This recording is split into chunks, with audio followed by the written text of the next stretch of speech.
Guys and gals and pals, $13,000 on the line. A trip for two to Greece.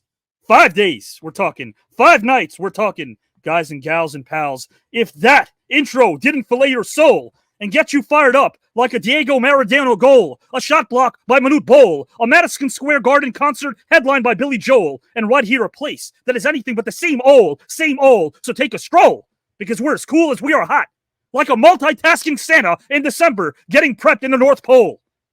Why am I someone you'll never need to console? Even though I already rhymed the word soul, it's because all of you guys and gals and pals are the heart and soul of the TKN Celebrity Tournament. You are all the leads that received the title role because due to your passion, we are breaking records live. So toss that remote control, grab a snack, maybe an egg roll, or at least a leftover tuna casserole, invite some friends, and tell them over to bring over a punch bowl because we're about to educate and entertain as you ascertain why it doesn't take a genius with an Einstein brain to understand why I dub this edutainment. Clean old-fashioned fun. That is innovative, positive, consistent. 155 consecutive live episodes? That is all-encompassing? Go down that Google rabbit hole and you won't find anything else like this around. The numbers speak for themselves. Am I being braggadocious? Yeah, actually, I am. But the reason why I brag about all of you, because I couldn't ask for more intelligent, classy, and a positive audience. So here we go. This is the TKN Celebrity Tournament, and already we have seen 20 Emmy, Oscar, and Golden Globe winners and nominees from Hollywood. The best of the best is here. When it comes to legends, this virtual arena is flooded. If that isn't enough, 19 Hall of Famers from sports and wrestling truly make this tournament oh so star-studded. This tournament provides what I dub competitive camaraderie. So if you want controversy, you may not want to stay, because I subscribe to conversation over controversy. That'll always be my way. My mentor Richard Donner said it best: be open to development because human growth and ensemble go hand in hand. Take this experience, where our shared bond through creative works is what makes this land so very grand. So smile at your neighbor, promote positivity, and never apologize for your passion. Here on the new network, it is quite excellent and evident that compassion is what's in fashion. And remember, wholesome fun isn't some fable. Pretty soon you'll be dancing like an early 30s Clark Gable. And you don't even need cable to be able to sit at this table, because there's no great divide, nor do we label.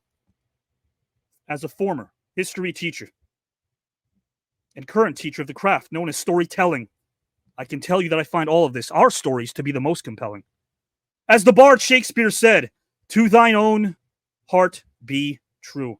Positivity is the glue that allows us to make it through, and pretty soon you will bid my rhymes adieu. But first, here we go, guys and gals. The first competitor tonight is about to enter this virtual arena. Her beautiful works of art are like a midsummer night's sunset in beautiful Argentina.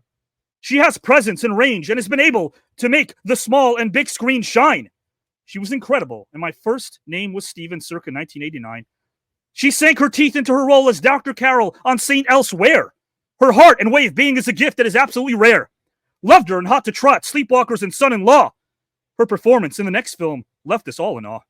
She played a loving mom to a boy named Ferris. What could be cooler? In case you're a youngster, I'm talking about the one and only Ferris Bueller. She has an amazing resume, blockbusters, award-winning projects, big budget, and indie. So let's welcome a kind, warm, human being. Last name Pickett, first name Cindy. Cindy Pickett, welcome to the Celebrity Tournament. Yay! Here we are. How are you, my friend? Oh, I'm great, Avi. How are you? I am doing great. I am doing so fantastic. Meant every word of it. Listen, we talk a lot. We talk often. You told me again, this, it's great. Positivity all across the board. I dub what we do edutainment, but you are here to win the entire tournament. Totally. We all want to win, right? That's the goal. That's the goal, sure. You know what? It's also fun. So it's also very fun. Whether you win or lose, but I've been competitive since junior high. So, this will be fun. It's always fun. It'll be a blast. Cindy, I want to put you backstage a moment and bring in our second competitor, if you don't mind. Okay. Cindy Pickett, the great, beautiful, talented Cindy Pickett. Guys and gals, our second competitor is a bona fide legend. He grew up in Eden Prairie, Minnesota, where he excelled in wrestling and football. He inspired the masses with his valor and strength as he would enthrall an audience that stood tall, witnessing his courage as he looked at his opponents eyeball to eyeball. Prior to wrestling, he spent time with his father in the roofing business, Until one day, he turned on the TV, he saw Jack Webb in a movie called The D.I. Is the rest, as they say, history? His ascension in the world of pro wrestling led to a moment of woe. As soon as we would all know, the nation and the world that this man would bestow his legend to us as his status would grow and grow. That's right. He became the only real-life character in the iconic animated series G.I. Joe. He's a member of the Luthez Pro Wrestling Hall of Fame. He is a member of the Pro Wrestling Hall of Fame and the WWE Hall of Fame. He also so happens to be a former WWE World Champion. The man earned the name, the fame, the acclaim. Watching him in the ring, you'd never be the same. So get your friends together, your entire family, cousins, your sister, your brother, your mother, your father, and your daughter. We welcome an absolute legend of a man known to us as the one and only Sergeant Slaughter. Sergeant Slaughter, welcome to the TCAN Celebrity Tournament. Thank you, Private Klein. You're nothing but a maggot, a scum, and a slime, I've been told, but I'm happy to be on your show. Sergeant Slaughter, may I speak, sir? Yes. Sir, are you here to win the entire celebrity tournament, sir? I'm here to win. I've always been here to win. And the only reason I'm here is to win because my wife and I are celebrating our 53rd wedding anniversary. I'll give the money to charity, but I'm taking her to Greece for a second honeymoon. I like it. I like the hat. I like that you're here. Guys and gals, Sergeant Slaughter is here to win the whole thing. Good sir, I will put you backstage momentarily. All right. Guys and gals, our third competitor. Needs no introduction, but he'll receive one anyway. Our third competitor epitomizes the word class personified. There is no doubt. He's brought upon millions of smiles due to his kind heart and his presence. No one will ever pout. He put it all on the line, as his passion is second to none. His heartbeat is a stranger to defeat. I always echo that the sweat is the sweet, meaning that the grind is a gift, and this man's work ethic takes a front row seat. He's a member not of one, not of two, not even thrice, but to be concise, he's a member of 5 Hall of Fames and is a 3-time WWE World Champ. He was an innovator of his craft, someone who was able to revamp, whether in the ring, in a cage, or on the ramp. His dedication to his vocation made us all happy to be in his camp. He's a comedian. He is a New York Times best-selling author, an incredible speaker, and his charitable work is something to behold. As a human being, one needs not to be sold on the fact that he has broken the mold. Even in the evening, we are all about to have a nice day. So let me end this current rhyme quick as we welcome a legendary human being and talent. Last name Foley, first name Mick. Mick Foley, welcome to the Celebrity Tournament, my friend. I'm going to have to turn my enthusiasm up here. Mickey, would you brew me a cup of coffee? I got to compete here. I just want to say, this is a tale of 2 men, one who's done an incredible amount of research and put a lot of preparation, and one, talking about me, who's done absolutely zero preparation. Oh, come on. And I'm going to take issue with all these people who say they're here to win. I am absolutely here to do what I did in wrestling, and that's lose with style. No, Mick Foley. You tell me that you want to win the whole tournament. But no, I want to ease out and I want to make others look good in the process. That's what I do. But now it's up to the voters, right? It's up to the voters. In my heart, I want to lose because that's who I am. But if the voters see otherwise, I'll do the best I can and leave it up to the voters. I love that. I love the humility. And again, I love the class. Let's bring in Sergeant Slaughter. Let's bring in Cindy Pickett. Welcome to the green room. Thank you. What a politician. Jesus. That was great, Mick. Holy cow. That was great. What? Wow. Cindy, I have to say, I have to believe there's going to come a time when you're asked, like, what was the low point of your entire career? And you're going to be like, there was this time I was on this show with these 2 wrestling guys. So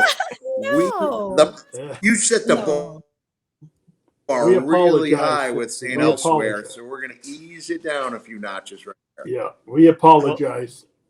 Well, that being said, guys, I do want to say this again. Again, look at this tournament, guys. Every single week live, we're happy to boast that we have 7-figure views because, again, all of you like what we do. And all you got to do if you want to see even more, 60 shows under one umbrella, 60 shows with some of the luminaries, some of the aforementioned names that we saw in that intro. We're talking about 20 Hall of Famers, 20 award winners from Hollywood as well, with their own show, guys and gals, and their own mission statement, despite their name and fame They've got game, and they speak for something that stands for something, and we applaud them for that. So go to www.theknewnetwork.com. That is www.theknewnetwork.com. Who knew we knew, and so do you. So guys and gals, we're going to start with topic number 1 right about now. Topic number 1 is all about the holidays, because when I think September, I think that we're easing into the holidays. The mere thought of holiday traditions brings smiles to most people's faces and elicits feelings of sweet anticipation and nostalgia. We can almost smell those candles, taste those special meals, hear those familiar songs in our minds. The ritual marks some of the most important moments in our lives, from personal milestones, like birthdays and weddings, to seasonal celebrations. And the more important the moment, the fancier the ritual. Holiday rituals are bursting with sensory pageantry. These often, quite literally, have bells and whistles, signals to all of our senses. There's no common occasion. It's one full of significance and meaning.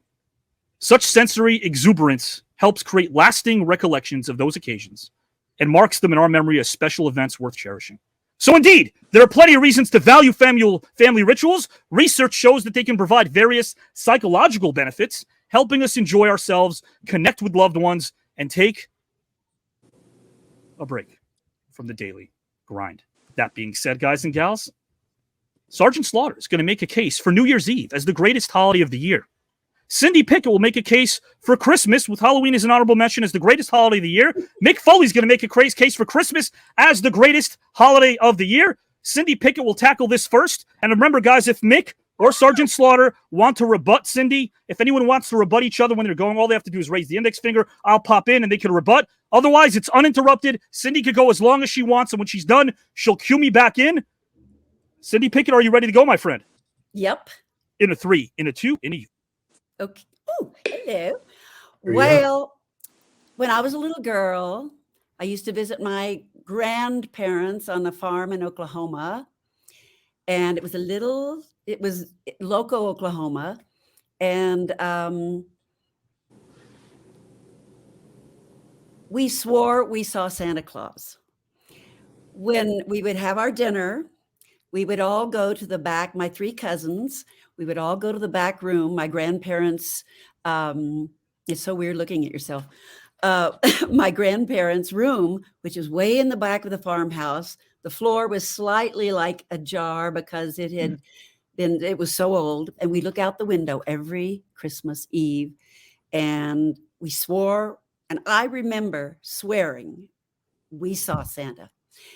And then we heard a knock at the door, and there was a big bag tied at the top with all of the children's presents. So I believed in Santa Claus for a very long time. And it was such a beautiful season because I believed. And, we know what Santa is, but it was the idea, the magic of that holiday that meant so much to me. And I gave to my kids. And also, when I got older, my mother and I used to wrap presents, and she taught me how to harmonize, singing Silent Night. And we'd sit there and wrap our presents and sing Silent Night. And I learned harmony. Later on in my life, in Texas, Houston, shall I stop?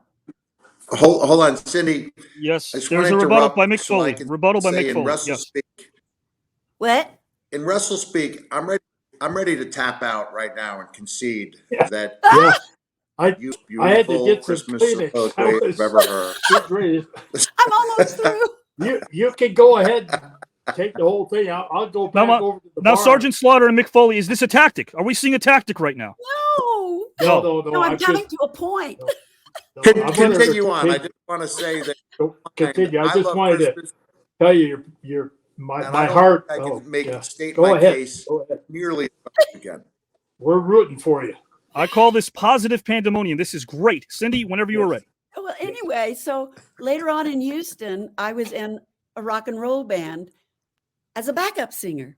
Wow. And so and then later on in my life, when I went to New York, within like a couple of months of moving from Texas, I was cast in a Broadway show called Sunset. And I played Mary Travers in from Peter, Paul, and Mary. It was about the music business on Sunset. Yes. So Christmas means a lot to me. And that's my Christmas spiel. It's still magical to me. Cindy Pickett, guys and gals, thank you again for sharing that story. That's so awesome for you to share that with us. It's part of your life, and now we were able to experience that as well. Thank you. That's what we do here, guys and gals. Again, positivity. We have a lot of fun as well. Hey, I got called a maggot for the first time in my life. That's pretty cool. So, guys, Won't be the last. won't be the last either, guys. I'm not voting, Sarge. I'm not voting. I'm just moderating. Okay, sorry. Guys and gals, speaking of Mr. Sergeant Slaughter, he will make a case for New Year's Eve right now as the greatest holiday of the year. Sir, are you good? Are you ready? I'm ready. Into 3, into 2. Listen up, you two other competitors. I won't call you maggot or maggots. My thing about the holidays was when I was, of course, a young boy and in the schools, I couldn't wait for the holidays because I got a time off from school. That was the big deal. Oh, hey, Thanksgiving's coming up. Valentine's Day is coming, and every holiday, of course, we got off. So we always look forward to that. But then I got into the professional wrestling business, and holidays was when we worked. That was the big time for when we worked. So I was not only away from my family and friends on most holidays, as Mick can tell you. There were many times on New Year's Eve where we did work because who's going to go to a wrestling match on New Year's Eve? I know a few promoters tried to run shows, but they eventually figured out, let's let people enjoy New Year's Eve without having to have a wrestling match somewhere. So, of course, New Year's Eve, I was usually away because I was working somewhere. So that was poker night. That was poker night for the boys. And we would all get together at somebody's house or apartment, wherever we were working in those territorial days back then.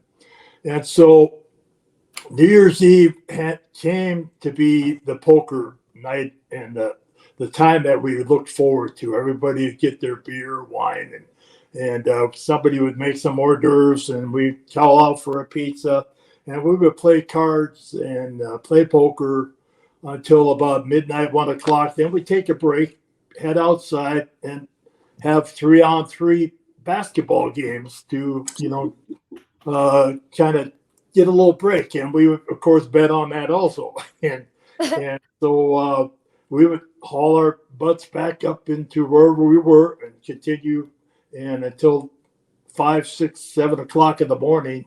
And we all decided, let's figure out who won, who lost.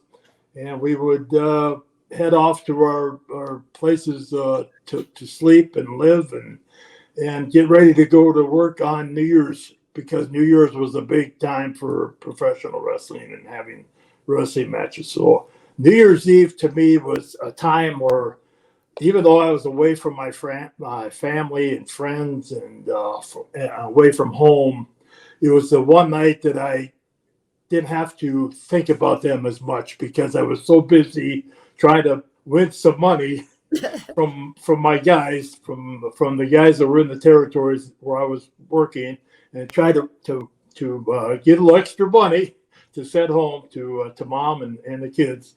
And so that's one of my favorite times. And to this day, now that I don't have to wrestle, New Year's Eve is a poker night at our homes, whether it's my daughter's homes or my home, my wife and I, and we play poker New Year's Eve. And when that 12 comes on down, we're all there together, and we're there, and we're celebrating the new year and hoping that nobody sees me taking a card from under the deck. I even cheat my own family when it comes to poker. So, that's my story, and I'm sticking to it. I love it. Mr. Slaughter, can I ask you a question? Yes. Okay. So if you will, just humor me for a moment. Yeah. I teach the craft of acting storytelling. I've been doing it for a while. I've been writing professionally for 20 years for some of the biggest studios in the world. So I got to stay on my game. I have to, as a writer. So I'm thinking of some words here for you because, Sarge, I think just rebranding, it's 2023. Instead of calling me maggot, I have grub, worm, bug, or larva. Do any of those work for you? No. No. Larva, I, even like larva? I- 2 syllables, larva? when I created Sergeant Slaughter, and as you said in my introduction, I happened to walk in from a time when I was working for my father, and I had to quit the business because my mother got cancer, and I had to take over his business, and I really missed the business a lot, but I wanted to do whatever I could for my father, and of course my mother, and so one day we got rained. It started raining. The roofers, we can't work in the rain. So my dad said, "Go on home and we'll try it again tomorrow." So I got home. As soon as I walked in the door, we didn't have remotes back then, and there's a black and white TV. And I pulled the knob on the TV, and the Marine Corps hymn started playing.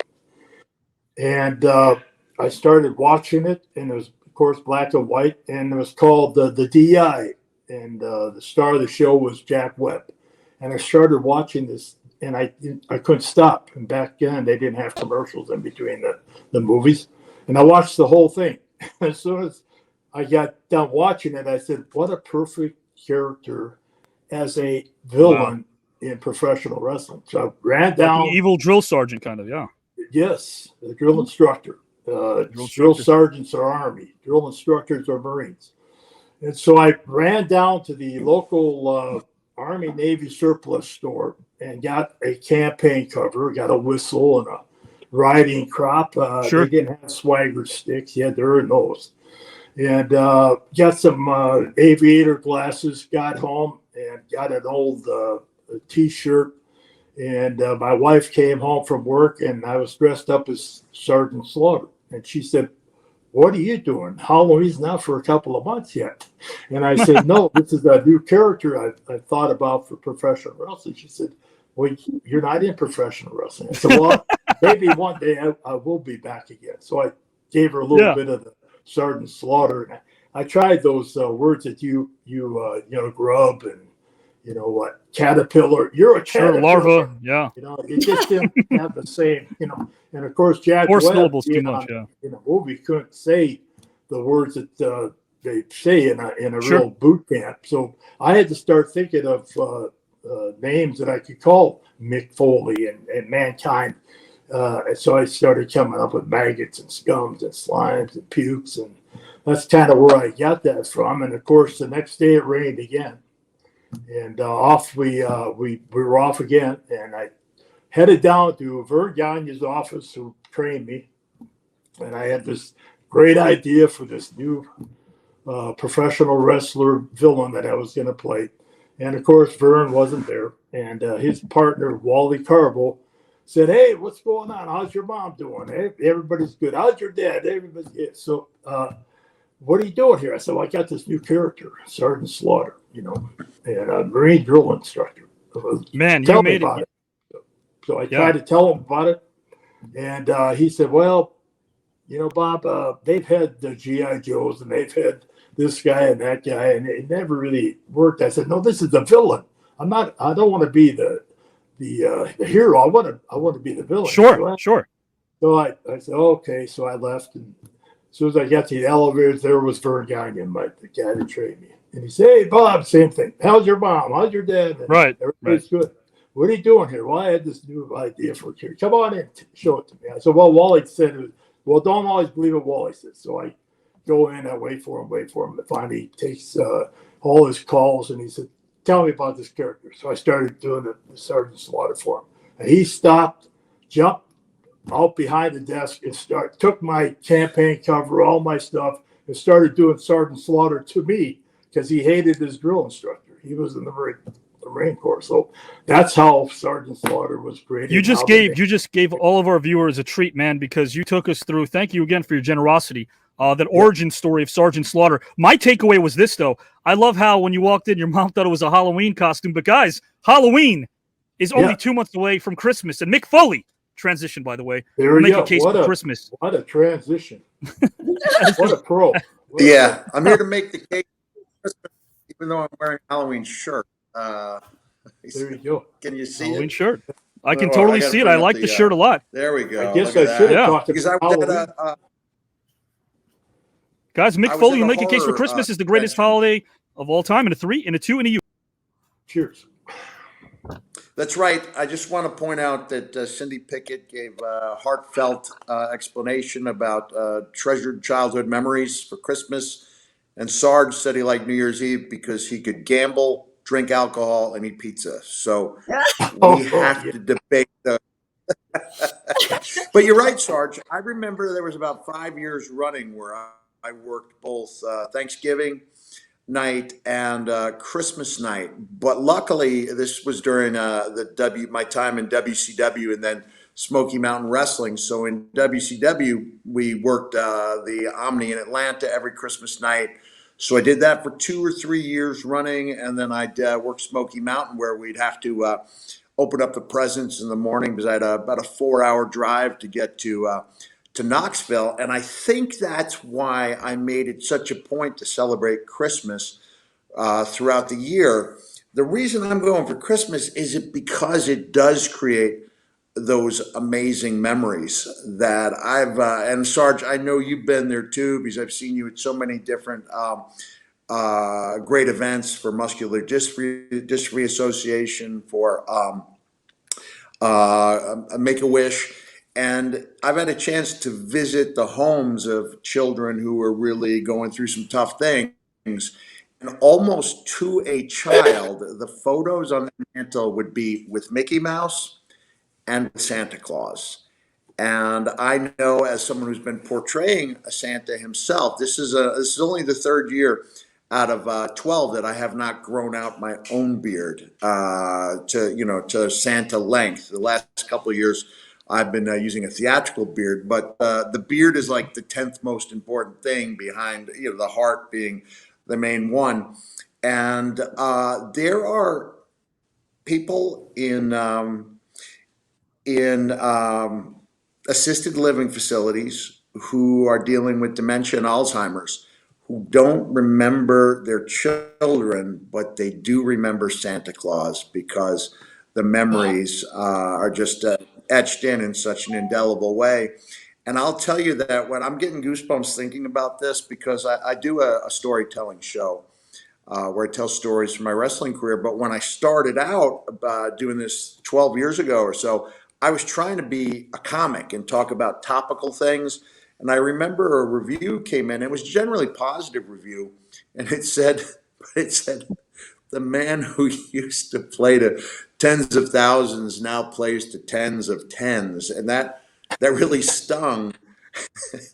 It hurt for a while, but when I portray Santa, sometimes I'm in a hospital room with just a child or just a parent. And there was one case, I think in 2016, where I went around, I visited all the adults first in the the Stony Brook University Cancer Center.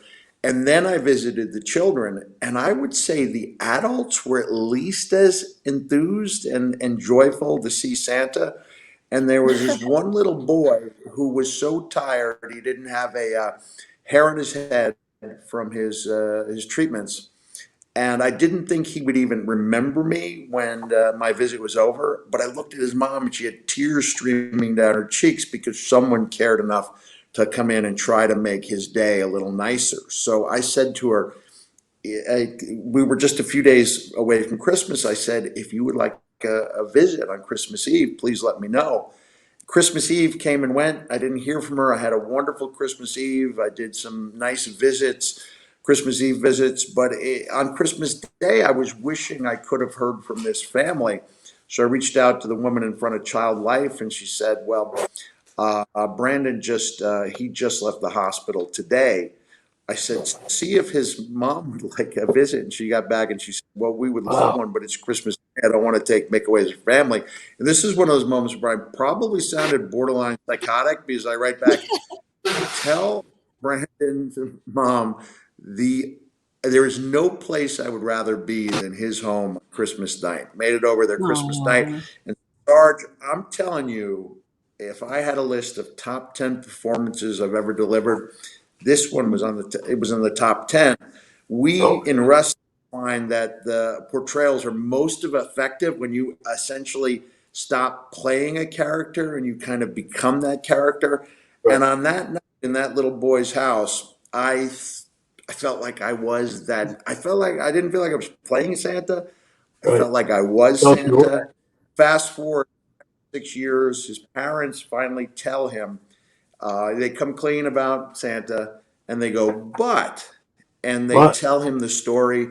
And the boy, who's now 15 and in perfect health, he sends me this about 45-second. He's choked up. He was really choked up to know that, that someone cared enough, not just to visit his house, but to write the letters and to send videos every year. And I'm saying because Christmas creates the most indelible memories, that it's even more important than finding time for Sarge and his illicit gambling and his late night drinking with his wrestling buddies. So I'm going with Christmas. Final answer. it's just Sydney hit the nail on the head. You have to believe. You Uh-huh. have to believe in Christmas, and you have to believe everything about Christmas. Otherwise, it doesn't work. So what about I've tried to believe in the New York Knicks for 20 years, but it hasn't got me. Yeah. That's a whole I've different. tried. That's a Different whole story. different problem. Yeah. And Sergeant Slaughter and Cindy Pickett. Mick, I want to say something to you really quickly before we bring the judges in, because topic number 1, guys and gals and pals, is finished. It's wrapped up. We're about to segue into topic 2. But thank you, because through your story, we got to know more about that little boy. And now we feel connected to that. So thank you. Yeah. Yeah, Thank you. Brandon. I've had many, Really nice. many I'd written a occasions. memoir. I knew when I wrote it that not like Yeah. get much of a readership, but it was about my experiences as Santa. And I asked the parents' permission to write about him. And I'll tell you what, when I did the audio, I broke down. I really did, because I was examining the difference between being in front of like 101,000 people at WrestleMania in Dallas in 2016. As opposed to being in a home with 4 or 5 people. And I said, no one will ever tell me that the way I felt in that family's home wasn't as important as being in front of those 101,000 people. Wow. Yeah. Thank you for telling us this story. I've had several incidents the same. I'm sure Cindy has too.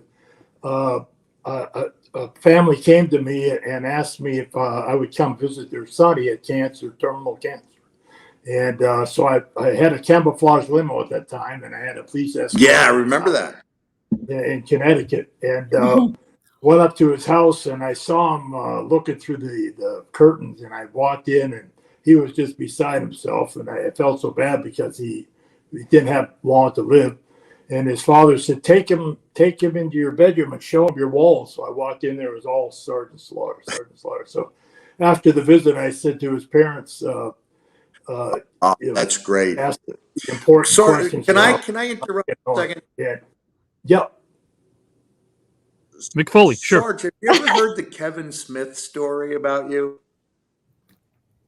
I have not. You know Kevin Smith, esteemed filmmaker. Oh, yeah. He lived in Connecticut, he grew up in the same town where you lived when you were a bad guy. And he and his friend, I don't know what they wrote it with shaving cream, and they wrote Gomer, because Gomer was like, how do you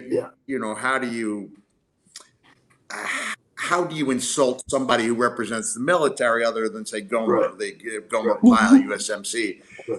And he and his friend waited for you to come out. And he said that when you came out and you looked down, you saw the Gomer, you just looked so bad. And they felt terrible, like they hadn't seen you as a human being before you came out and saw that they had gone out of their way to try to hurt you, and it worked. And yet they couldn't find any joy in that because they didn't realize you were a real person too. Right. He put that story on Facebook, and my daughter saw it. And so she contacted me and said, Dad, this guy and his friends, they're the ones that put the Gomer sign on your camouflage limo in New Jersey. And I said, oh, yeah, I remember that. I remember those three little guys. And so when I was doing a show in Raleigh, North Carolina last year, he was there. And I'd never met him before. And so I said to my agent, it's time for a break. Let's go to the green room. And on the way to the green room, there was a curtain in between him and the wall. So I opened up the curtain. I said, who's Gomer, you maggot? He turned around and he gave me a double take. He says, oh, my God. And 1 second. He signed their autograph real quick and he came back and I've got pictures of put him in the Cobra clutch and we run into each other here and there. Awesome. But good, yeah, I remember that. That's an awesome story because then, of course, that kid in Connecticut. Brandon, I asked him, I said, what would you really like to do? And he said, Sarge, I'd like to go to Disney World.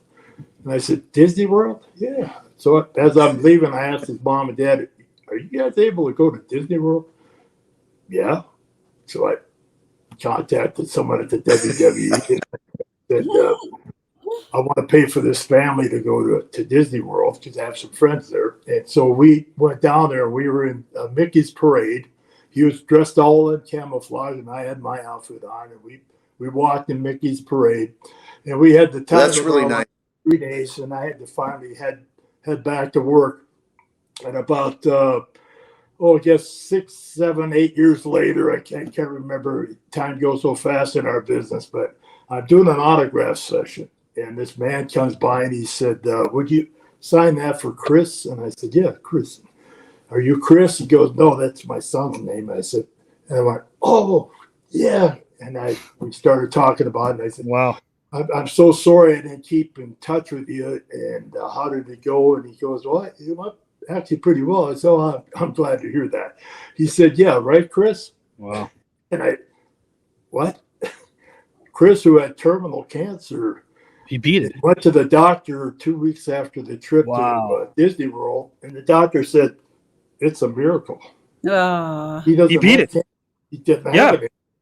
And so you never know the miracle of Christmas or just that's incredible positive thoughts and of kindness, you know. You know, when I'm listening to all this, Sergeant Slaughter, as far as I know, he's still living.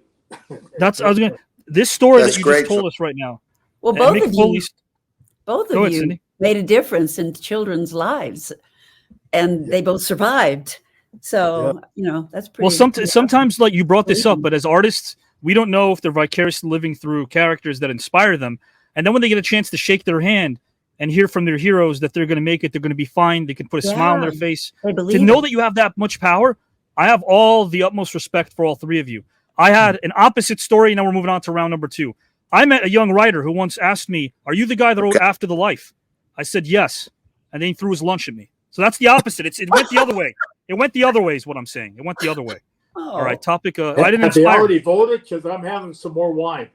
Yeah, okay, we're going to do the votes right now, guys and gals, of course. I know I'm a no good poker playing, beer drinker, but come on, Sarge, you got to take it. You dished it out. You called me a maggot 5 times in 30 minutes. A glass of Chardonnay. I worked hard all day. What a buzzkiller that is. North Carolina, signing autographs. I would Sergeant, if it makes you feel better, I would gladly be called a lush by Mick Foley than a maggot 5 times in 3 minutes. So there we go, guys and gals. I've been told a lot worse, I'll tell you that. I'll tell you. Compared to Chardonnay, Fresca is positively manly. There you go. There you go. Fresca, got some water in my teacher's mug. Guys, we're going to bring in the judges right now. Guys, we're going to bring in right now our judges. We have 2 of them. Then we turn it over to the viewers who will be voting and find out who won topic number 1. Our judges, their votes are worth 3 points each. Let's bring in Pete Sharpie. Let us know who you think won this round, Pete, and why. Hey everyone, welcome. Having 3 greats on one screen is awesome. Sarge, I respect your New Year's festivities of beer, pizza, and gambling. I can respect that. It's good stuff. Mick Foley, you had an amazing experience for Christmas. That's awesome. Miss Pickett, Christmas, you are correct that being young and experiencing Christmas is a different type of experience. When I was younger, it was, to me, it was magical. As a young kid, you don't understand the significance of Christmas at that time. But opening presents, seeing the smile on your parents' faces, and in my children, seeing that, it's magical. So, to believe in something as magical as Christmas. So my vote goes to Miss Pickett. Oh, All right, guys and there you gals, go. all right. Giselle, thank you back there for tallying everything. 3 points for now for Cindy Pickett. We got 2 more to go, 2 more topics, that is. Kelly J. White, the J is silent. By I the know. way, Let us know. So Cindy was that one? I thought you guys were great. You moved me with your work with children. So Yeah. just so Well, we're just going to have to learn to talk less. We have to talk less and Brendan, make you Christmas, talk. No, I still can't listen. win this thing. No, it's not over. It's not over. It's not over. That's 1 vote. It's only 1 vote. Yeah. Kelly You're J. going to White, Greece. let us I'm know who you going vote with for if you're going to Greece. and why. Who do you vote for, Kelly White? All right. Well, this is a bit of a tough one I'm right here. 1/3 of the way along to achieving 1/3 Miss of the way Cindy, there, achieving my goal of losing style. I'm the judge, Mick. You can't rebuttal me. Miss Cindy, I think you took Christmas, the childhood perspective and wonder. You wrapped it up in a beautiful white package and a nice little bow. I loved it. Sarge, coming back and telling people, about how it was on the road, working those holidays, and finding that one holiday where you could kind of relax, take it easy, and have a holiday with what you did in the business, I think was amazing. And I definitely appreciated the added stories. As you said, wrestlers seem to talk a lot. I don't know anything about that. And Mick, you got Christmas as well. I think Sarge maybe had a little higher mountain to climb. But Mick, you took this kind of a different perspective. You got to be Santa. To some kids that really needed Santa. I think you were eloquent. I think you took you made a big package with reindeer and snowdrops and all kinds of ribbons and bows. You just took me to a different place, because when I was a kid, I wanted to grow up to be Santa too. So I got to give you the vote, Mick. All right. 3 points for Mr. Mick Foley, guys. 3 points. Now we turn over to the viewers, the engine that makes this entire thing go, as you know. All right. So Thank let's you. bring in their comments. Thank you, Kelly White. Guys and gals, now we're going to bring in all of your votes. Chad, you're one of our wildcard voters. Your votes are worth 3 points as well tonight. And we also know Victor Santiago's votes are worth 3. So let's start tallying the votes. Joe says Mick gets my vote. Let's please tally that. Another point for Mr. Mick Foley. Tammy says, Mick's got my vote. I love Christmas all year long. So many different ways to make it magical. Thank you, Tammy. Julie Hall, all 3 fantastic stories. So very hard to choose, but by a narrow margin, I'm voting for Mick Foley. Thank you, Julie Hall, for your comments. And Ginger Mitchell concurs. She also votes for Mick. Jane Dubois votes for Mick as well. 2 straight votes for Mick Foley. Make that 3. That's why I want to show our competitors Those the votes are all here your live. cousins. All my cousins. Lawrence, my Those vote are goes all for Mick. Mick's cousins. Mick's cousins are here voting. My vote goes to Mick Foley on bias. Guys and gals, let's see over here. Lawrence said, I just changed my nameplate from Lawrence Foley to Johnson. Okay, well, listen, hey, no shenanigans here. All right, guys and gals, let's see what we got. Christopher Farnan says, wow, what a tough choice, but my vote goes to Mick Foley. Thank you, Christopher, for your vote. Wow. Hot and heavy, these votes are coming in.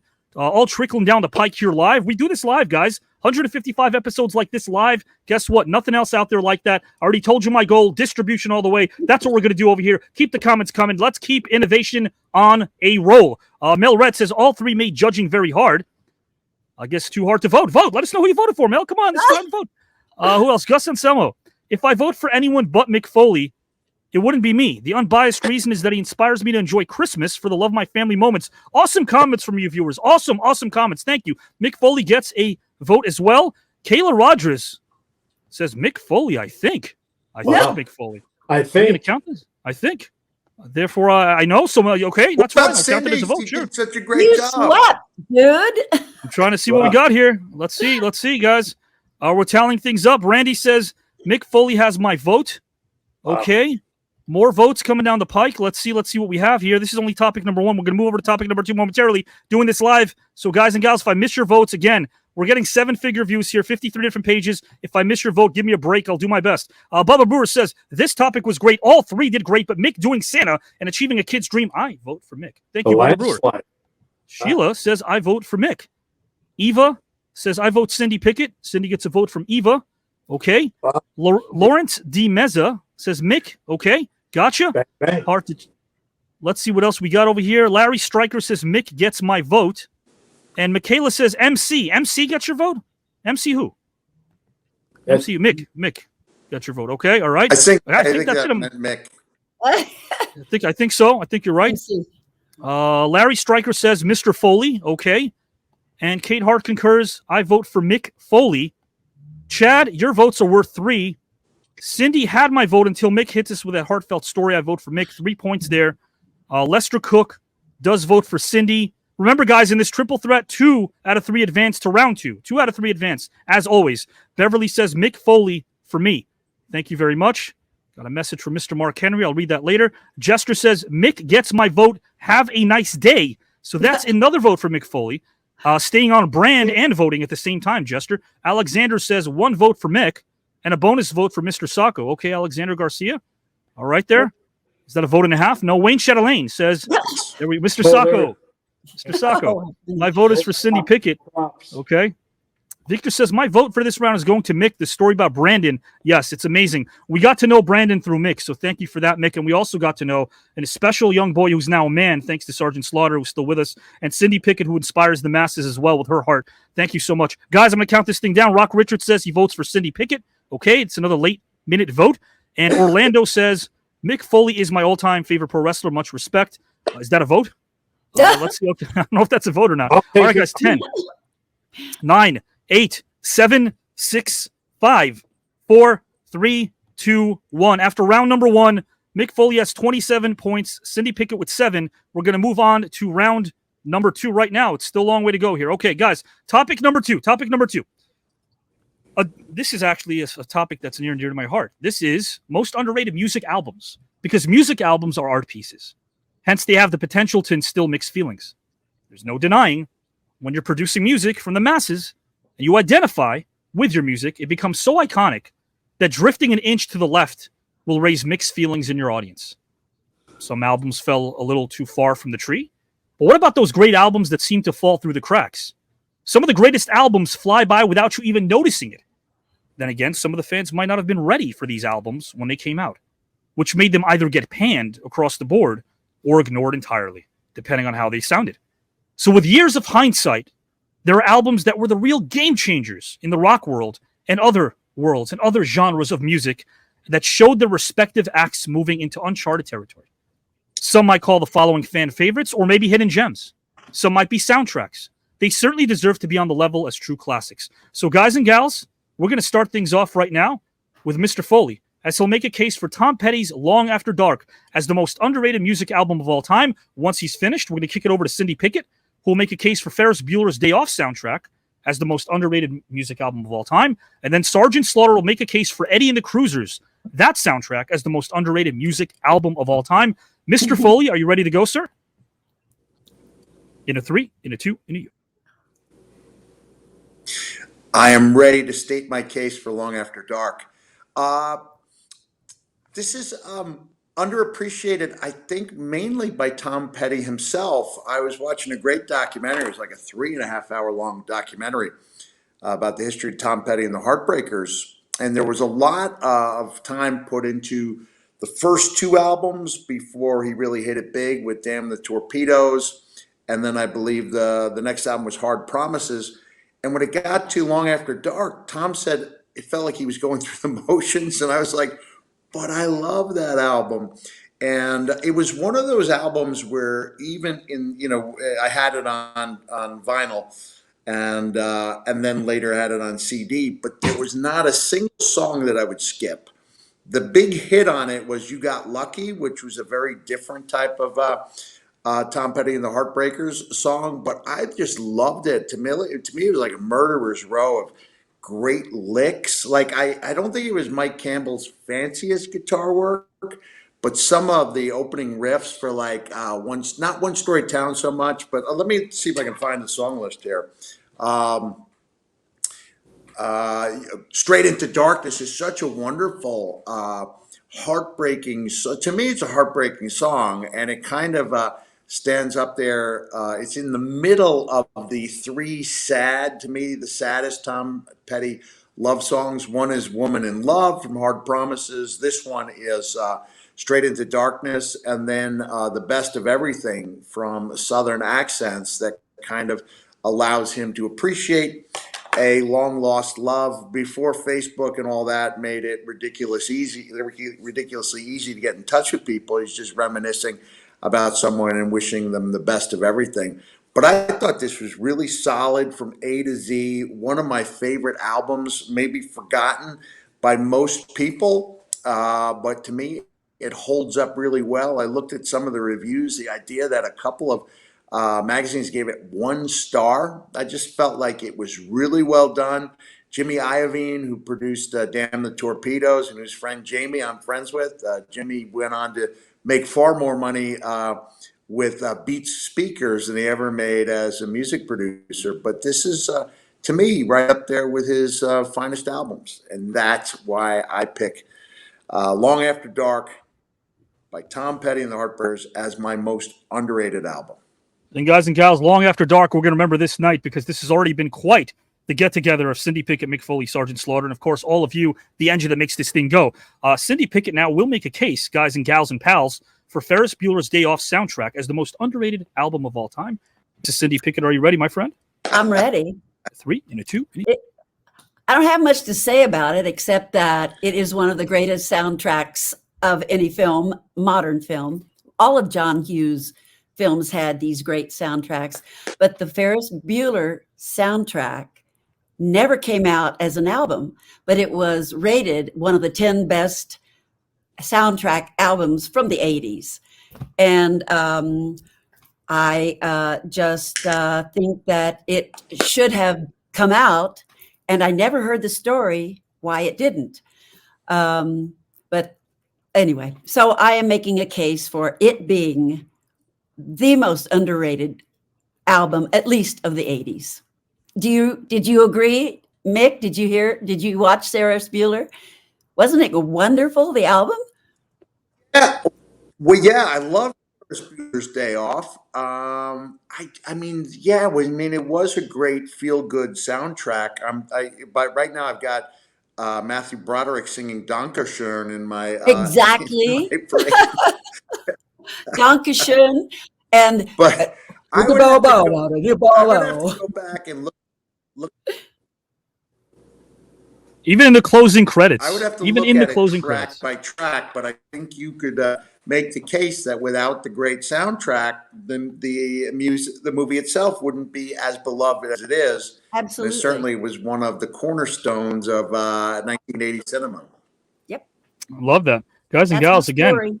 Yep. I know, love great story. And Cindy, you were there. You were there for the whole experience, of I course. was there. Yes. Yeah. Yes, I was there. Absolutely. It was quite a ride. I Guys and loved gals. it. I loved it also. I loved the movie a lot because a kid I went to school with was named Bueller. No And way. in the Nickname movie, or real name? Bueller. And so we, Bueller. in all our class reunions, we lay it on to poor Bueller since that movie came out. This happened a few years ago before he passed. Richard Donner, who I've always said has been my mentor and got me into the studio system, had a conversation once on the phone, he told me, with Ben Stein. Never met Ben Stein. Wow. But I told him my guilty pleasure is to sit in a room somewhere quietly for 3 hours and simply listen to Ben Stein and Henry Kissinger have a conversation. Just for 2 hours. I would pay money for that. Yeah. They're brilliant, and just to absorb all of that. Guys and gals, Henry Kissinger's still with us, and so is Ben Stein. Let's make that happen. Let's bring them both to the tournament. I'll see if I can make some calls. That'll be awesome. So Mr. Slaughter now, speaking of awesome, Mr. Slaughter is going to give us his case for Eddie and the Cruisers as the most underrated album of all time. Are you ready, good sir? I am. A 3 and a 2. Okay, my vote for Eddie and the Cruisers comes because it was the movie was made in 1986, and of course the soundtrack. I wore out a couple of cassette tapes, and before that was the 8-track, and it just was a movie that the songs meant so much in it. And that was the sound that I later gravitated to Bruce Springsteen, because it had the saxophones, had the organ, the piano, had the woman backup singer. And if you listen to a lot of Bruce Springsteen music, that soundtrack by John Cafferty and the Beaver Brown Band sounds so much like a young Bruce Springsteen band. And Bruce started in the New Jersey area, Jersey Shores, and when he was a young boy, he got a guitar from his mom. I think he was like 15 years old, learned how to play the guitar, and got that sound. That, I don't know if it was a Jersey sound or a Bruce Springsteen sound, whatever it is, it's genius. But and so whenever I hear that soundtrack, it reminds me a lot of Bruce Springsteen. Cafferty's band was from Rhode Island, so it's kind of close, but not a football pass, but same type of music. And I just love saxophones and get great guitar playing, and so it just dawned on me when I was thinking about an underrated, because I wore it out. On the Dark Side, Tender Years, Wild Summer Nights, Rock and Roll Shoes. Rock and Roll Shoes, Hang Up My Rock and Roll Shoes. I can't remember all the songs, but Boardwalk Angel was my wife and I. That was our favorite. We danced to that, and Can I interject here? Yeah. Yes, a rebuttal, guys, by Mr. Mick Foley. Yeah, I'm not. I should be arguing Tom Petty, but I want to tell Sarge, I love that album so much that at the end of the movie, there's that, we hear about this album, Season in Hell, that was never actually released because it was seen to, it turns out it was ahead of its time. And the movie ends with the first song from that soundtrack. And I remember thinking to myself, where can I get Season in Hell? Even though it's a completely. And the only other thing I'll add to that is I was a big fan, became a big fan of John Cafferty. And I saw him live in Binghamton, and there was like a heckler yelling like, "You're trying to be Springsteen, you're trying to be Springsteen." And he stopped the song in the middle of the set, and he said, "Bruce Springsteen is a good friend of mine. He's probably out on the road playing to 10 times this many people, but I'm John Cafferty. This is my band, and we're here to entertain you." And the heckler got drowned out, and I remember that as being a really good moment.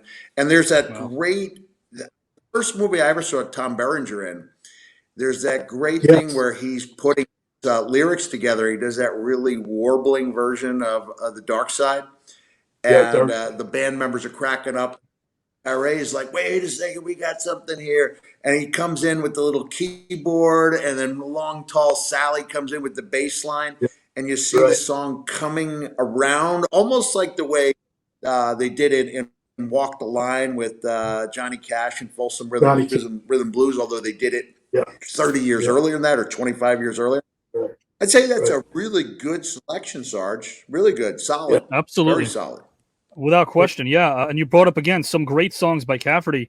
Wild Summer Nights, Guys and Gals. There's so many great ones here. Really quick story. You brought up Tom Berenger. Found out recently, straight from Tom, he was very close to playing Sensei Kreese in Karate Kid 1. Very close. Whoa. Imagine Tom Berenger as Sensei Kreese. I could see it. Yeah. I could have seen him play that role. Yeah. See that. Guys and Gals. See more of Tom. I love his Major League movies. Oh, man, guys, Tom Berenger, again, what a resume. And, of course, right now we're talking about music albums and soundtracks and life, and that's what this show epitomizes. competitive camaraderie, right? We're competitive, but hey, we keep it clean. We have fun. That's what it's all about. And the reason why we do this tournament, to answer a question here in the comment section, the way that we do, thank you for the compliment though, but here's the thing. It's not about me. It's about these incredible competitors, because I don't want to put people in a box. Just because you're a pro wrestling star doesn't mean that you can't talk about film. Just because you're a musician doesn't mean you can't talk about storytelling. And just because you're a maggot doesn't mean you can't host a show. I can host a show, damn it. So there we go. How about that? We're going to kick it over now to our judges, who will let us know who won this round and why, starting with Pete Sharpie. Are you ready to go, my friend? I'm ready to go. So those were 3 underrated albums, each great, but Sergeant Slaughter with Eddie and the Cruisers definitely was a great album. And then Mick Foley adding more points to it, my vote goes to Sergeant Slaughter over here. Definitely a great album. No push-ups for you. 3 points for Pete Sharpie. I love it. Kelly J. White, the J is silent. Let us know who you vote for and why, my friend.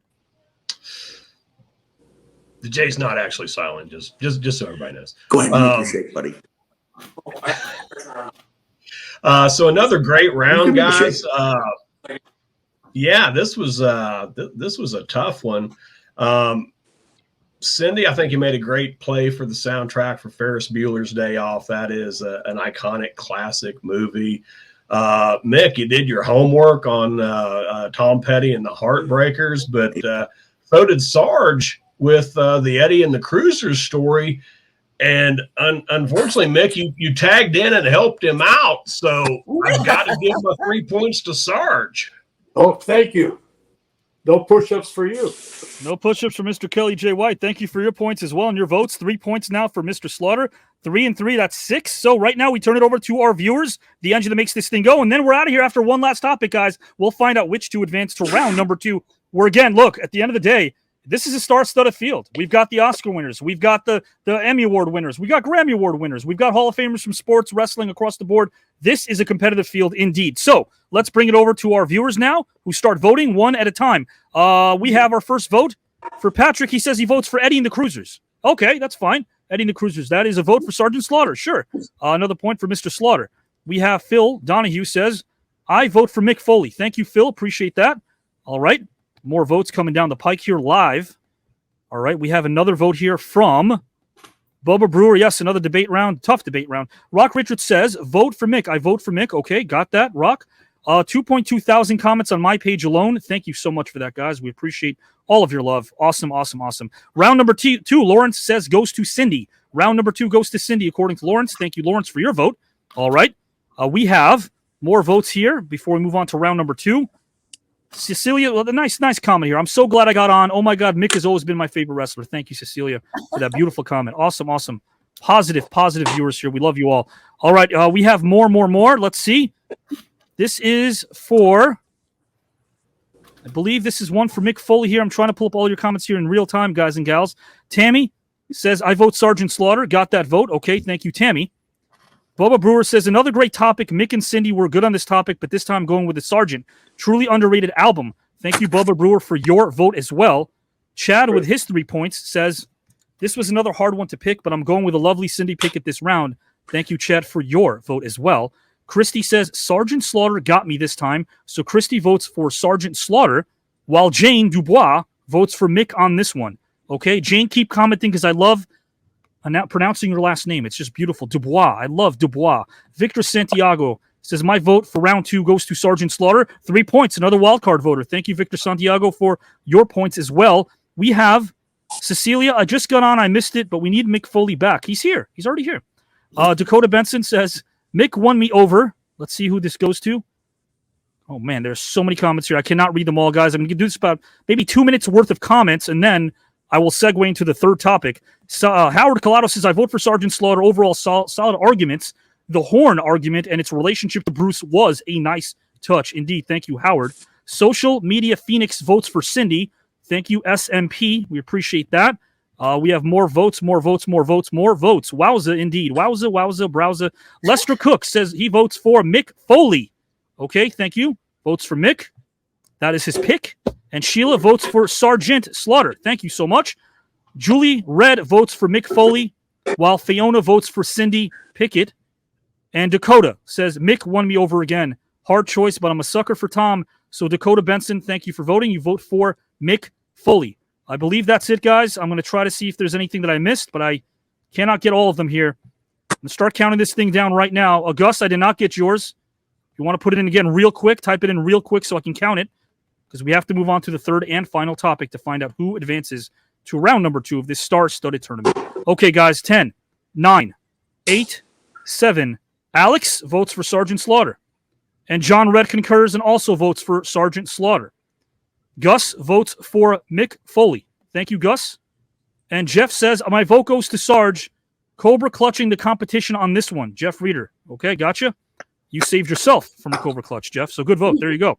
All right there. 10, 9, 8, 7, 6, and a 5. There's a 4. We know there's a 3 and a 2, and of course a 1. Guys, after round number 2, tally. We have Mick Foley with 34, Sergeant Slaughter with 18, Cindy Pickett with 13. Last topic. Here we go. Guys, a day in the life. My personal preoccupation when developing a new story as a writer is to find an experimental understanding of my characters. I experiment. It's called free writing. Initially, I'm not so interested in the circumstances of their birth as I am in how they do the ordinary tasks that everyday life requires. The study of the performance of any action by your character can reveal more about his or her nature than any detailed background study because it's active. It's not conceptual. But oftentimes memories of our favorite films, TV shows, books, and stories, they inspire us. And as we walk around a vast pantheon of fictional people in the catacombs of our psyche, we sometimes can't help but wonder, me oh my, would be swell to live a day in their life. From heroes and villains, humans, archetypes, familiar characters who mediate our experience of the world around us. This trio of incredible competitors will let us know which character would intrigue them enough to walk a mile in their shoes, albeit briefly, for 24 hours. Sergeant Slaughter will begin as he makes a case for Anakin Skywalker as a character whose life he'd like to experience for 24 hours. Then Mick Foley will make a case for Keith Partridge as a character whose life he'd like to experience for 24 hours. And then Cindy Pickett will make a case for Scarlett O'Hara as a character whose life she'd like to experience for 24 hours. Mr. Slaughter, are you ready to go, sir? I'm ready. In a 3, in a 2, in a... Okay, the reason I picked Anakin Skywalker is because I first saw Star Wars, and I just started the professional wrestling pretty much at that time, and went to see it a few times on a visit to a city when you got there too early, and you had to find something to do, so you go to a movie or find a good restaurant, usually one that served whatever all day long, as much as you want, a buffet. So anyway, I really loved watching Star Wars. And the character that always enthralled me was Darth Vader. And because he was that ultimate villain, the guy that you couldn't quite, stop. You thought you had him, but you didn't have him. So as I went through the business, and I probably talked about it earlier, I had to stop the business at one point because my mother got very ill with cancer. And so I went back home to help my father run his business. And so while I was doing that, Vern Gagne, who trained me, called me and said, Bob, are you able to go to Hawaii for 6 weeks? I said, boy, I would sure like to, but no, I really can't. My mother's sick and I got to run my dad's company. So he said, okay. I just was wondering because we need a masked wrestler to go over there. Ed Francis has a league over there and he needs a masked man. So I brought it up to my mom and dad and family at dinner that night. And my mother said, Bob, I got cancer, but I'm not dying tomorrow. You got a chance to go to Hawaii, get your butt on an airplane. So I headed over, and as she was pretty ill, she put a character together for me.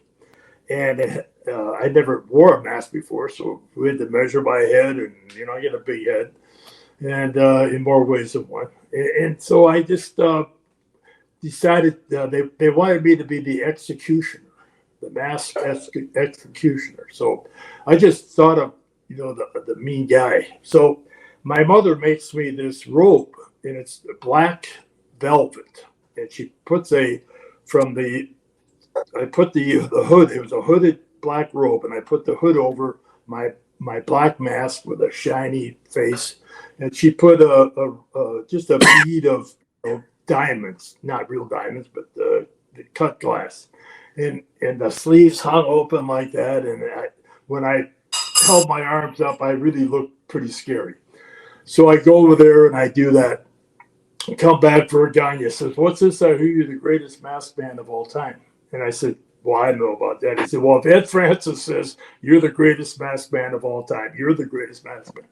I said, "Okay." He said, "Well, I want to get rid of this guy named Super Destroyer, Don Jardine, and he won't, do business." And so I said, "Well, I don't think I can do anything for you." He said, "Well, I want to get rid of him. I want to bring you in his place." So I said, "Well, I got the same situation. My dad, my mother." So dinner again. A lot of things happen over dinner. Go ahead.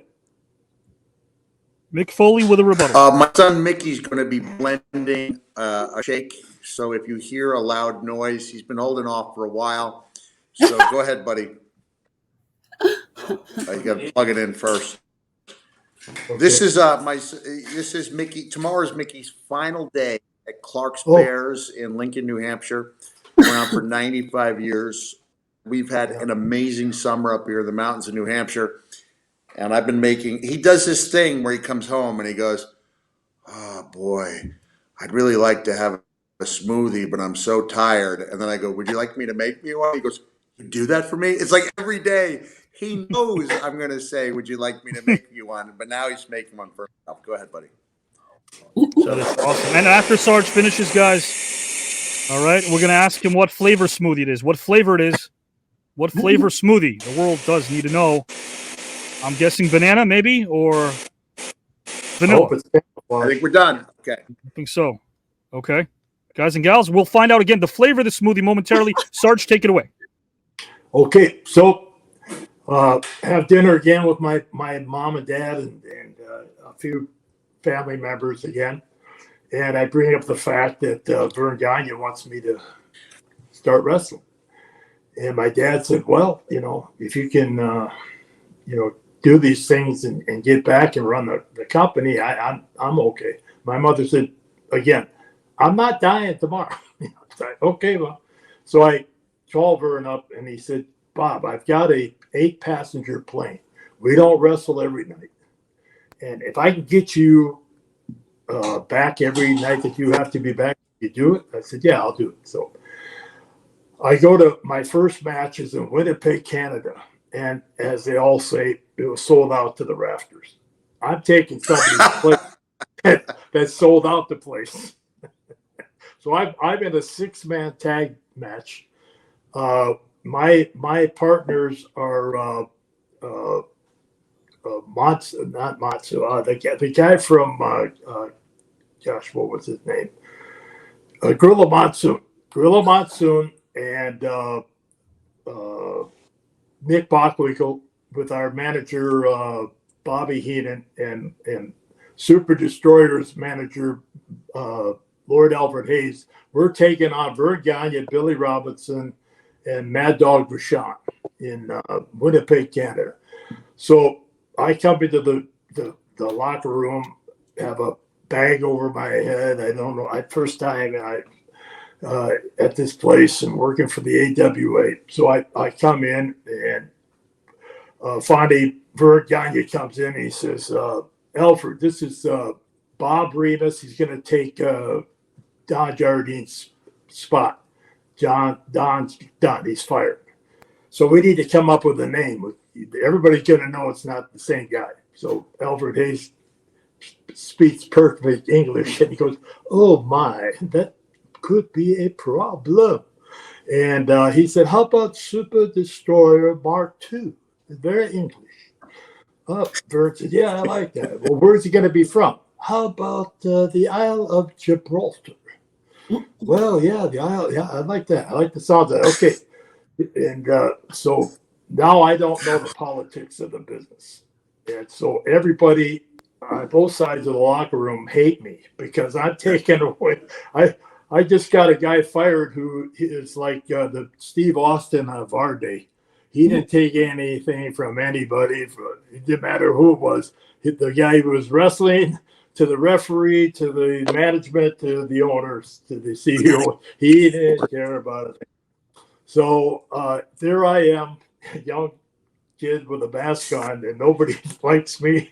They're all. I'm sitting all by myself in a locker room, and so I go out and I have the match, and I did a pretty good job. So I come back and everybody goes, well, he's not too bad. He's not too bad. So anyway, I decided I would use this rope that my mother made for this character also, Super Destroyer Mark II. And the next thing I know, when I see the movie, there's Darth Vader.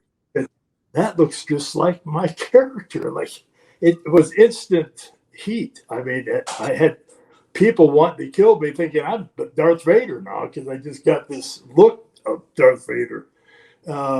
So I always thought it would be fun to be the fictional character of Darth Vader because I'm sure Mick enjoyed being the villain more than he did the hero, because you could get away with a lot more. You didn't have as much to worry about other than getting stabbed or shot or acid thrown in your face or sprayed with mace or whatever you had to do as the villain. But I just thought wouldn't it be good for 24 hours just to put myself in that position of that young boy growing up to be Darth Vader. And I don't know much about the movie because I loved the first one so much. I think I saw parts of the second one, and of course it's made $2 billion in the movie industry and one of the greatest movies of all time. But I just thought, wouldn't it be cool to trade places with Darth Vader, as I did at one time, as in the wrestling business and in that squared circle, to actually be that ultimate villain. There was nobody more on the screens than Darth Vader. I had a little go with the Iraqi sympathizer. He came off of G.I. Joe. And I thought Vince McMahon he told me, I got this idea. You and Hulk Hogan are going to sell on LA Coliseum. Come on over to my house. And I figured he's going to make Hulk Hogan the villain. So I'm thinking, G.I. Joe, the real American hero. And I hear this spiel about me being an Iraqi sympathizer. And I went, what? And he said, well, it could be a little dangerous. I said, really? Not really. Okay. He said, well, go talk to your family. And so again, dinner, tell my daughters and my wife, guess what? I'm going to back to the WWF. And oh yeah, are you going to be the real American hero, Daddy? No, I'm going to be an Iraqi sympathizer. I'm going to be a second-hand man to Saddam Hussein. Okay. What? My wife looked over. She dropped the food out of her mouth. She says, are you out of your mind? Are you going to get killed? I said, well, it sounds like it's I know it's going to be a little rough. She said, rough. So anyway, she said, what? You always make the decisions on your character. So you go do whatever you have to do. And so I did it.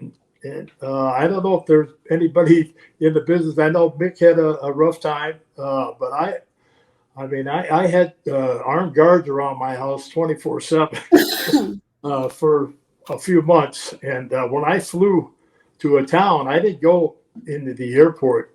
They took me underneath the airplane, took the stairs down, and I got on the plane. Then they brought the thing over for the people to get on. And when the people get on, I'm already in my seat. And they go, how did he get on there?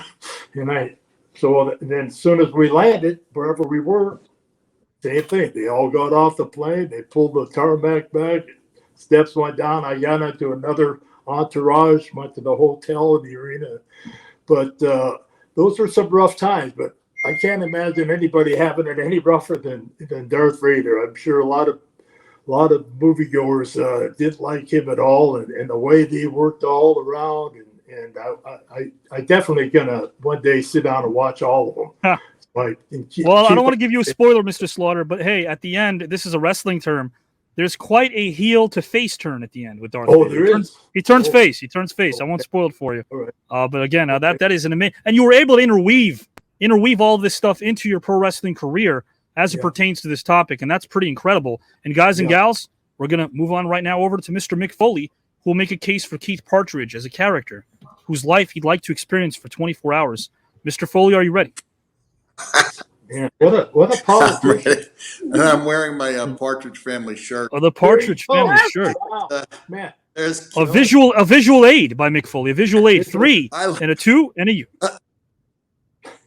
Look, my younger boys, Mickey and Huey, said, "Dad, how many Partridge Family episodes were there?" I said, 4 seasons, so like 96. They're like, "How's that possible? I've heard you listen to hundreds of episodes." I'm like, "No, I watch them over and over again because they make me feel good."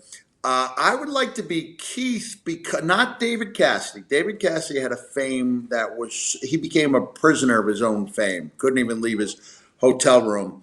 But Keith Partridge, with the exception of the pilot where they played Caesar's Palace, he basically played the supper clubs that manager Reuben Kincaid booked him into. And there would be occasional episodes where like the girls would be going so crazy over Keith that Danny was auctioning off items like Keith's pickle from lunch. And Keith woke up and he thought he was losing his hair because Danny had come and snipped off his hair to try to raise money so he could buy his mom an expensive present. I just think Keith as a character had the right amount of fame. The producers and the writers realized that this guy had taken off as a teen. Trajectory was like so immediate that if they didn't make him sympathetic, they were going to lose 100% of the male audience over like age 12. And so they made him like a lovable loser. And I've heard Danny Bonaduce, who portrayed Danny, say that he was the coolest guy in America. How could you make him such a loser? And I'm thinking, but that's what I loved about him. He had one of the greatest slow burns. He was usually, because if he'd come out on top of every discussion, there would be heat on him, as we say. He'd be too perfect because he was this incredibly good-looking guy, had the greatest hair in America, let's be honest. Underrated singing voice to the point where when I was driving back from my TerrorCon, I thought to myself, I could make a good case for Sound Magazine by Partridge Family being the most underrated album of all time. But one of the things I thought was interesting is that 2 of the songs I took to the most were not necessarily big hits like I Think I Love You, I Woke Up in Love This Morning, I Can Hear Your Heartbeat. There were 2 of them. One was Love That I Was All That I Ever Needed, and the other was called There'll Come a Time. And David Cassidy co-wrote Love Was All That I Ever Needed, which was a great rock and roll song. I'll go so far as to call it badass, even though most people wouldn't use that to describe Partridge Family albums. But this next one came in a show where Keith was running for student president, and he came to understand that the young lady who was running against him was a much stronger candidate, and that people were only rooting for him because he was popular. And the reason I think I took to this song, I found out later that it was one of the few Partridge Family songs that David Cassidy wrote completely on his own. I just like to quote it a little bit. They sang it at the end of the album, and it's kind of like a revelation that there was somebody deeper there than you might imagine. And he said, "There'll come a time, I know, you might see me after a show. Maybe there'll be no one else around. Just take a good look at me. If you forget just who I might be, don't be surprised if someone real is found. I got feelings just like you. When I get lonely, I cry too. Can't you see I'm not a circus clown? And if you think you like what you see, how about coming along with me? Take a chance on someone who's been down." And I think this is the perfect opportunity for life to imitate art. And in the same way that Keith realized he wasn't really deserving of that victory. I don't think I'm deserving of a victory just because some of you liked what I did on TV. I think you should take the votes you would have given to me, given my complete zero lack of preparation, and therefore you could say interest. And I think you should divide those votes between Cindy and Sarge. Rebuttal. Mr. Slaughter has a rebuttal. Rebuttal. Okay, Sarge, go for it. I have a rebuttal. Did he win? Did he win? Not yet. After you wrote the song, I'm sure he sang it on the show. Did he beat the girl? Did he become the president of this class, or on the show? Did he become the president afterwards? Hold on, I'm losing Sarge's you were audio. telling the story that he was running for election against this girl who was better than him, so he wrote the song about what was going on. Did he win? What is he, president? Or did he become class president? About her. See, his younger sister Lori was the other girl's manager, so it created this inner source of conflict. Gotcha. And when Keith gave that speech, it was, wow, what a revelation!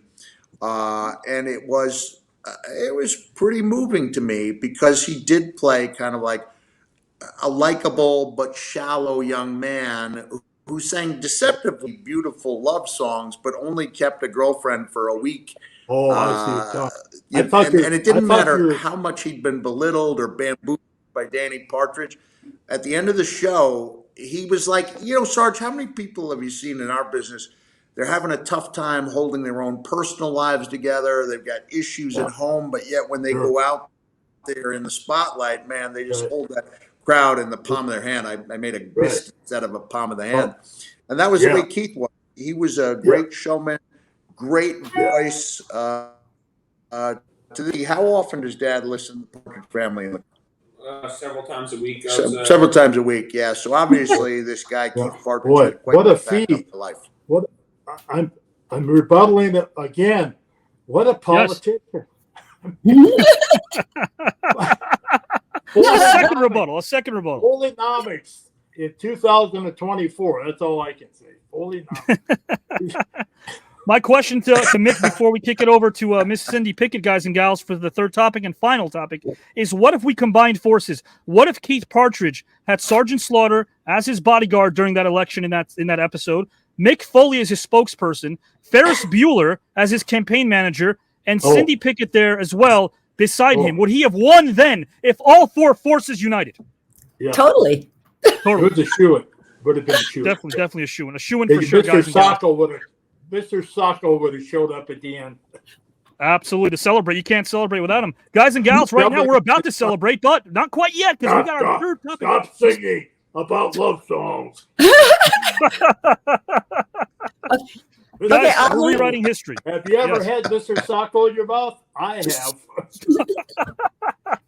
It's not fun. It's not fun. No. But guys, you know what is fun, guys and gals, is this final topic. Cindy Pickett has a rebuttal. A rebuttal? Yep. No, it's not a rebuttal. It's to warn you that I'm not doing Scarlett O'Hara. Oh, you're not going to do Scarlett O'Hara. Okay. No, I'm going to do Grace. Grace, you can do Grace. Guys and gals, Cindy will let us know, again, who she will be portraying. This is 24 hours in the life of. 24 hours in the life of course. Cindy Pickett, when you are ready to go, please let us know who you want to make a case for as a character or a person whose life you'd like to experience for 24 hours in a 3, in a 2, in a U. I would like to be Grace Slick at Woodstock. Oh. And I was going to wear my Woodstock T-shirt too, but I forgot. But I actually decided that I would be Grace Slick 24 hours at Woodstock. She started her Jefferson Airplane gig at 8:00 in the morning after Janis Joplin, who she decided was going to be the queen of rock, which she became. And then after the Who, she really found Pete Townsend kind of sexy and wonderful. and then it was 8:00, and it was time for us to go on. And we started our gig with "Don't You Want Somebody to Love? Wouldn't you need somebody to love? Wouldn't you love somebody to love? I'm gonna find somebody to love." Everybody, your eyes, Well done. your eyes don't. Anyway, so we had an amazing time. I screamed. It felt so amazing. And anyway, we did about 12 songs, and then it was time for Joe Cocker to come on. So we went backstage, had some hot dogs, got to sit backstage and listening to Joe, who's a skinny little sexy guy. We watched the band, and then Blood, Sweat, and Tears. And then Crosby, Stills, Nash, and Young. Young had just come on to the band, and all of a sudden, there were some issues because Neil Young didn't want to be photographed, and they were doing a documentary because he didn't want the documentary, they didn't want the filming to take away from the audience and the musicians' reaction to one another. So Neil Young is not in the documentary because he did not want it to ruin his work with the audience. Anyway, so that was the end of the night. And the next, Jimi Hendrix came up to me and he said, they've given me a choice because there have been some technical issues. I can either go at midnight or I can be the closing act Monday morning. Well, that's 24 hours after my gig. At 8:00 Monday morning, Jimi Hendrix went, did a 2-hour set, one of the longest sets he's ever done. And he closed the concert, Woodstock. And it was probably the most remarkable experience of my life as a musician. Thank you very much. Incredible. Sergeant Slaughter. I don't think it's fair that she can sing like that. I told you it. My mommy taught me at Christmas. That was beautiful. That was beautiful. Cindy, thank you for that. I Wow. couldn't think of the right words. Cindy, that was All beautiful. about Thank you love. so much. Wow. I mean, I got to tell you, I've never felt so good about feeling bad about myself after hearing that because I can't do that in the shower, even Mr. Foley. I've got a point. This is where worlds collide, Cindy. I wasn't just paying lip service to St. Elsewhere. It was one of my very favorite shows. Just an incredible cast. And when I met William Daniels, was Dr. Mark Craig? Was it the actor's name? William Daniels. I met him when he was Mr. Feeney on Boy Meets World. I did a little guest spot in there in 1999. And I said, Mr. Daniels, I was such a huge fan of St. Elsewhere. And I think he thought like I was, like I use the term paying lip service. And I said, my favorite line, since you spoke about the one performer, he's doing therapy and his psychologist or psychiatrist says, now this dream where you said you saw the silver spaceship in the yellow haze of the sun. And William Daniels said, I was kneeling and I was young. And I thought, this is just great writing, right? Because it's going to go over the head of almost everyone. There was another time when he was talking about his neighbor, Joe, who had a spaniel. He only says spaniel. And the dog kept nipping at him when he would ride his bike. And he got a big stick. And he said, and the next time I did that, I let that dog have it. And I never saw that dog again. And he paused and said, I shouldn't have done that to Joe's cocker. Oh, great. Yeah, they had great writers. This is genius stuff because if you get it, you can come back. What a politician. It was just so well done. And I think that you it's just, and I just loved it. And you know what's funny? I'm going to just see if I can play this because this was only a week ago. Hold on. I think I got my daughter here. I'm prepared, huh? I'm prepared.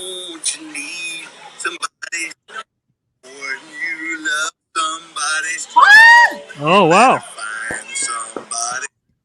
Yeah. We did that because when she was 4 years old at Santa's Village, she did the song from the Cable Guy.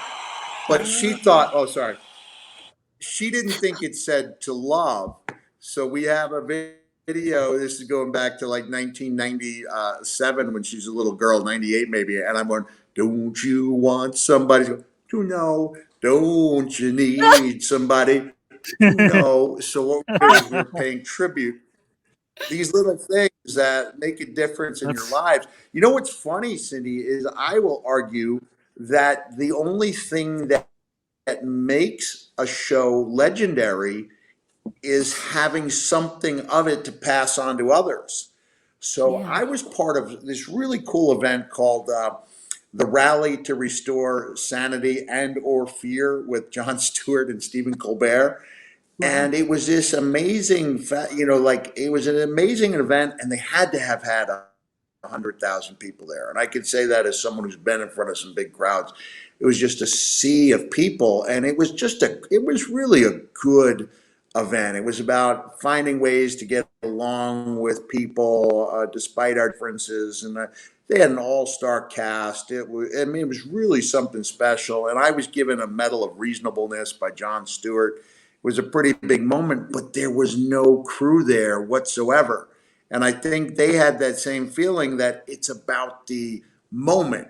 But the problem is you can't explain that moment to anyone else because there's no evidence of it. And so it sadly disappears. So I'm glad, love the concert film, Woodstock. And I guess Neil must have changed his mind because certainly They added it later. by the band and They a big part added of it it in. when he sings Helpless. Yeah. They added it later. Yeah. They added it in? Yeah, They they did. added it later. Yeah. They did. Yeah. And I like the connection too, Cindy, that Mick made because he was talking about Don't You Want Somebody to Love from the Cable Guy. Of course, that's during a scene featuring Matthew Broderick. Of course, Matthew Broderick, Cindy Pickett's co-star. We're all interweaving things here as well. I like that. There's a lot of different degrees of separation here. Guys, this is it. Topic number 3 is in the books. And that means right now we're going to find out who advances to round number 2 of this star-studded field. I'm going to zip the old lip. And guys and gals, our judges right now will let us know who they vote for and why, starting with Pete Sharpie. Hey, I love how everyone's getting along here. There's a lot of comedy. I love it. It's fantastic. To get to the vote, Sergeant Slaughter, Anakin Skywalker, definitely one of the biggest badasses in sci-fi history. This is coming from a Trekkie. Mick, I'll be honest, I had no idea who Keith Partridge was or the Partridge Family is. Never watched it, but you made me want to be him. I was like, that's for 24 hours. I could see myself as Keith Partridge. But you gotta work on the hair. Well, that's what they have wigs for. Obviously. Keith Partridge wasn't follically challenged. This is by choice, not. It is by choice. That's why I'm making fun. That's why I'm joshing with you. Yes. All right, drop the screen so I can go. But who is your choice, my friend? All right. So, Miss Pickett, you threw your Scarlett O'Hara out the door. You brought in Grace Slick. You embodied her. How you be for 24 hours. You even sang. You get my vote. That was awesome. Cindy Pickett gets Pete Sharpie's vote. That's worth 3 points, guys and gals. Mr. Kelly J. White, who do you vote for, good sir, and why? Okay, wow. Out of the 3, I think this was the toughest for me because, everyone made a really good argument. I mean, Sarge, you kind of talked about actually kind of feeling like Anakin Skywalker with that heel gimmick and, the look and everything. Cindy, bold choice, throwing that out, going your own direction. I did love that. Mick, Keith Partridge, thinking you're a big Partridge Family fan, never really dawned on me, dude. But yeah, I'm going to have to go with the logic on this because, Mick, you actually described somebody to me I wasn't familiar with, and I believed you very much so when you said you wanted to be Keith Partridge. So I'll always think of you that way. So Mick gets my vote. Mick Foley gets Kelly J. White's vote. Thank you. And guys, that means all of you right now are about to vote, and we're going to find out who advances to round number 2. Which of these incredible competitors and human beings, first and foremost, are going to advance. So, guys and gals, again, just a little bit of something over here that I want to bring up. This is something I want to bring up because people talk about the days of our youth. as a way to always remember the good old days. We're experiencing the present days right now. We're experiencing moments right now that will become the good old days. So enjoy the now. Enjoy the now. It's happening right now, guys and gals. And remember, this is special, and it belongs to every generation across the board. So enjoy spreading positivity and having a good time. That's what it's all about. Bob Cook says, I vote for Mr. Mick Foley. Mr. Mick Foley gets a vote for Bob Cook. Thank you very much, Mr. Cook. Appreciate that. Joe Latham says, Mick Foley is God. There's a picture of Bob Cook with the legendary Terry Funk, who we just lost. Bob is a great wrestler in his own right. Thank you, Cooker. Yes, and Mick, I don't know if you know this or not as well, but as part of one of the 60 shows on the network featuring Hall of Famers, luminaries, athletes, Stan Hansen and I have a show called The Lariat. We're going to pay a special tribute to Terry Funk in about a week or so, so the great Terry Funk will be remembered as well. Sheila Chatelaine says she votes for Mr. Mick Foley. Thank you, Sheila. Cecilia, from Sheila to Cecilia, she votes for Mick. I will count that as one, but thanks for the enthusiasm. Appreciate that as always. Yes, Jim Baggs votes for Mick. And the sock. Okay, Jim Baggs. I think that we'll count Mick for that. Tammy says, my vote is for Cindy. Tammy wrote, thank you so much for your vote as well. Okay, guys and gals, let's see. Oh, gosh, go Bills. We're having a nice broadcast. You're bringing up the Buffalo Bills. Round number 3 goes to Mr. Mick Foley from Lawrence. Thank you so much. Lexus Henderson votes for Cindy. Okay, we are trying. Michael says he votes for Danny. Danny's not in this, but thank you. Christine Belcher says, hello, I vote. Oh, hello to Cecilia, but I vote Mick. Okay, gotcha. Got your vote. Thank you so much. Alexander Garcia says, this was a grand debate indeed. Sergeant Slaughter gets my vote this time. Thank you all three for being here. Thank you so much as well. We've broken records already, guys, in the comment section, as we've been alluding to here. Thank you for all of your votes and comments. Brittany says she votes for Cindy, and John Red concurs. He also votes for Cindy Pickett. Social Media Phoenix says, got to go with Mick on this one. We're about to find out who advances to round number 2 in a few months. Lester Cook says, sorry, Cindy and Mick, but this maggot has to go with the sergeant. Lester Cook voting for Sergeant Slaughter. All right, there we go. From one maggot me to another. Okay, Joey Bag of Donuts. Wouldn't you like to get a vote from someone named Joey Bag of Donuts? He votes for Mr. Mick Foley. There we go. All right, awesome stuff there. Don Fulmer says he votes for Sarge. Got that. Awesome stuff right there. Big shout out, by the way, he's watching. John Amos, get better, my friend. We will be on your project. Haley's comment soon enough, my friend, the legendary John Amos. Bubba Brewer says, Sergeant had a great topic. Love this story. Mick did great as always, but this time Cindy did the swerve and captured the moment. My vote goes to Cindy. That means, again, Bubba Brewer votes for Cindy, okay? Alex Chumbly says, I'm going to go with Cindy this time, although Sarge and Mick were great also. Thank you, Alex, for your vote. Okay, Dakota, I might have missed your vote, so just type it in again. We've got a lot of comments, man. All right. Alex says she votes for Sergeant. And Michael Harrelson with 5 exclamation points, no 6, screams, Sarge! So Sarge gets his vote. Thank you, Michael. Little fun here as always here, although you can see the tension here, who's going to advance and who's not. Randy says, excuse me, I vote for Mick Foley. Christy, I got your vote there for Cindy. Thank you. She sang. Okay, got that. Get well, Mr. John Amos. Yes, he's a great human being, a great friend. Andrew Red III says, I'm going with Sergeant Slaughter on this one. Gotcha, Andrew. And Lawrence from Australia says, my vote goes to Cindy for this one. Too cool of a story, plus great singing. Absolutely. Heidi White, thank you for joining us. Mick has my vote, so a vote for Mick Foley. And Victor Santiago and his 3 points will be voting for Mick on this round. Great battle. You all did fantastic. Have a great night. Thank you, Victor. And guys, remember, after Cindy and Sergeant Slaughter and Mick Foley depart, we still have a bit more show, so hang around. We'll preview next week's incredible mystery matchup that we have as well. All right, I think, Gus, I did not get your vote, so put it down here. I got to end this thing in about a minute. Let's see. 10, 9. Joe says, Cindy, beautiful voice, but Mick Foley is God. Again, I guess that's a vote. All right. That has to be a vote, right? I mean, that has to be. Let's see what else we have. Kayla says, Cindy has my vote. And Kate I think it's just Cindy, nomination. I don't think that's a vote. No, doesn't count as a vote. Let's see what we got here. Danny says he votes Sergeant Slaughter. I got that. Okay, thank you so much, Danny, for your vote. Let's count that as well. Danny Russell. Yeah, Mick Foley, because he explained a partridge, not in a pear tree. Thank you, Gus. Got that comment right there. Incredible stuff. Guys, right now I'm going to read this thing Can out. I just make up? Yeah. Yes.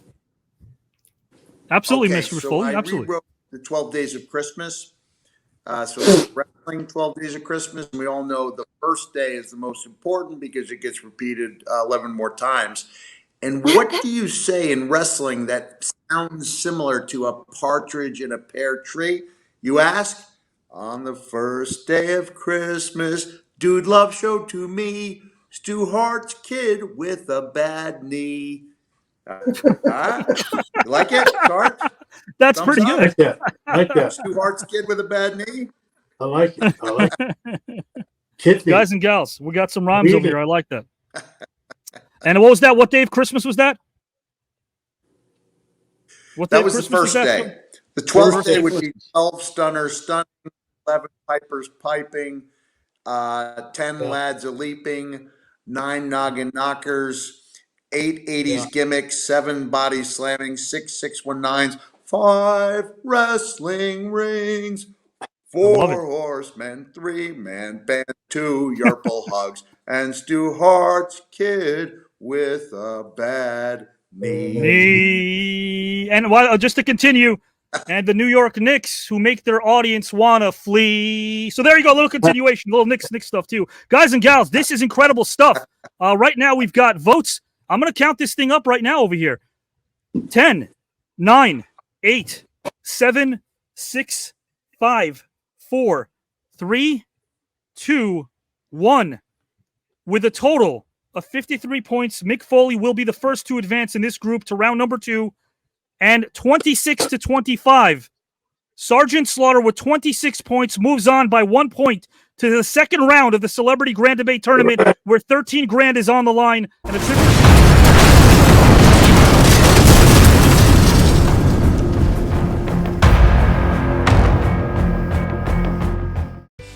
Thank you so much, guys and gals and pals, for enjoying this video and watching it. If you love the content, if you're enjoying it, please like the video, leave a comment, subscribe to our channel, and make sure that you know that we know that the new network is on the rise. Thank you for being who you are.